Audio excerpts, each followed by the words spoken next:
Hey everyone, I'm Peipei. Today I'm taking you on a tour of my $100,000 house back in my hometown. Let's see exactly what kind of house 100 grand can get you around here. Overall housing prices in this area generally run between 5,000 and 7,000 RMB per square meter. My place is about 120 square meters, and our complex has 36 buildings in total. Right at the entrance, we have these New Year's couplets that the kids and I put up together.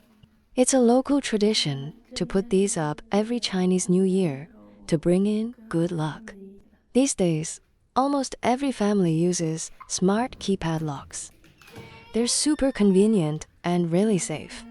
Walking in, there's a shoe cabinet on your right. Shoes go on the bottom, and we use the top two drawers to toss our keys, tools, and things like that. My kid and I actually made this Chinese knot out of peach pits. It looks beautiful and has a great symbolic meaning.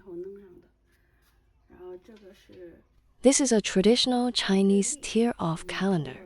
You tear off a page every day, and once you reach the very end, it's time for the new year. Moving on to the kids' room. My oldest and my second son refuse to sleep in separate bedrooms, so they still share this space. These are their school awards. The wall is a bit scuffed up here because they were pretty mischief and used to pick at it when they were little. This is my oldest son's desk, where he usually does his homework. This photo is a family portrait from when my oldest was just a baby. And this one is of the two boys together, taken right after the younger one was born, with his big brother holding him. These two little boxes hold their baby teeth. There's an old Chinese tradition that keeping them brings good luck. These are the books my oldest reads a lot. He's in middle school now and is completely obsessed with history. These two small bottles are his medicine. One is a nasal spray and the other is for his eyes. Here's a globe he loves, thanks to his interest in history. He also has toy guns, a DF-5C missile model I made for him, and a tank. Boys definitely love these kinds of toys. Down below is his collection of extracurricular reading. It's quite a mix of everything. His is our balcony, which gets a ton of use. We do all our laundry out here because it's so easy to hang clothes up to dry. You also get a pretty nice view of the street from up here. This is their wardrobe, where both of the boys keep their clothes. Over here, we have an air purifier and a robot vacuum. It can get a bit dusty around here, so these are lifesavers. The robot vacuum is absolutely amazing. I run it almost every single day. This is the smallest room in the house. It was supposed to be my second son's bedroom, but since they wouldn't sleep apart, it became his study room. This is where he gets his homework done. This is an automatic mahjong table. Mahjong is a classic Chinese game for 4 players, and we often have friends over for game nights. This is a wooden ruler, historically known as a disciplinary ruler. In ancient times, teachers used it to smack naughty students. Even today, if the kids are being really disobedient, we might use it to teach them a lesson. Moving on to my bedroom, it's pretty minimalist. Right by the door is a digital scale, so I can weigh myself daily. Over there is my vanity for doing my makeup. Our wardrobe is on the larger side, since my husband and I have quite a few clothes. This is our dining table, though we actually rarely sit down to eat here. It mostly just ends up holding dishes and things. And here's some traditional Chinese tea.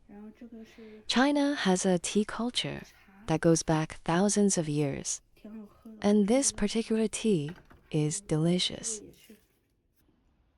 Welcome to the entryway. Around here, it's super common to hang a piece of art right when you walk in. I also bought this decorative gourd. Gourds usually have the character Fu painted on them to bring good fortune into the home. And here is the kitchen. I've been using this exact rice cooker for over a decade, and it's still going strong. Over here is the tea I usually sip on throughout the day. And I just prepped this shrimp for the kids' dinner tonight. This is a picture of the kitchen god, a figure from Chinese mythology.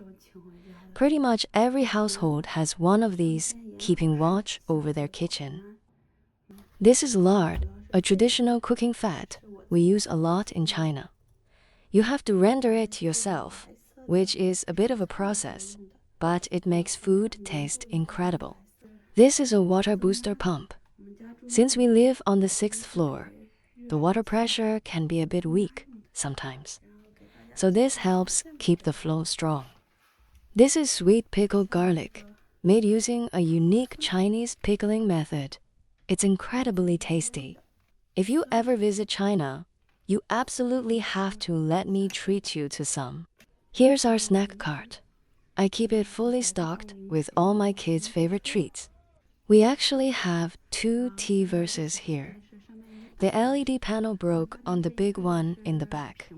My husband and I tried to fix it ourselves, but ended up making it worse. So we just bought a smaller replacement. Under the TV stand, there are 3 drawers. 2 are just for random odds and ends, but this one is our designated medicine cabinet for everyday essentials. We've had these fish for years. They are super low maintenance. We also grow plants on top of the tank, and the roots naturally help oxygenate the water for the fish. This is our sofa setup. The love seat and the 3-seater came as a matching set. We also keep a second air purifier out here in the living room. Upstairs is our attic and rooftop terrace. Let's head up and I'll show you around. Say hi to my husband. He's working from home right now. And here's our printer, which is an absolute lifesaver for printing the kids' homework. Here's the cat litter and cat food. We also have an adorable little kitty. Stepping outside, this is our private rooftop terrace. It's such a relaxing space, and it gives us tons of extra room for storage. These are some potted flowers I planted. To be honest, when life gets busy, I sometimes neglect them a bit. But look, some of the buds are already starting to bloom. Over here is my little vegetable garden. The seedlings are just starting to pop up. And here is our kitty. She's super social and loves to wander over to the neighbor's house. She's constantly running back and forth between our places. Isn't she cute? Down here, I'm growing ornamental gourds. Once they mature, we dry them out, and the kids actually use them as toys. This is our enclosed sunroom. It basically acts as an entire extra room for us, and we store so much stuff out here. Since the weather is gloomy today, I just brought the clean laundry inside here to dry. The cat loves taking naps in here sometimes. He has a few favorite sleeping spots around the house, and basically just claims whatever space he wants. This little bear-shaped beanbag chair was also thrown in for free, along with a rocking chair. These 2 bags are for recyclables. Once they're full, the kids take them to the recycling center to earn a little extra pocket money. Inside here is a shoe rack, where we store all of our off-season shoes, so they're out of the way. This shelving unit holds all the tools we don't use on a daily basis. It holds a ton of stuff and is super practical. These are more of the kids' books. Sometimes they come out to the sunroom to read because it's just so cozy. We unfortunately have a leak right here. Once the weather clears up, we'll hire a repairman to fix it. But for now, we're just catching the drips with a basin. These clotheslines are what we normally use for laundry. In China, we also love airing out our heavy quilts. On sunny days, we bring them up here to let the UV rays naturally kill off any dust mites and bacteria. So, what do you think of my home?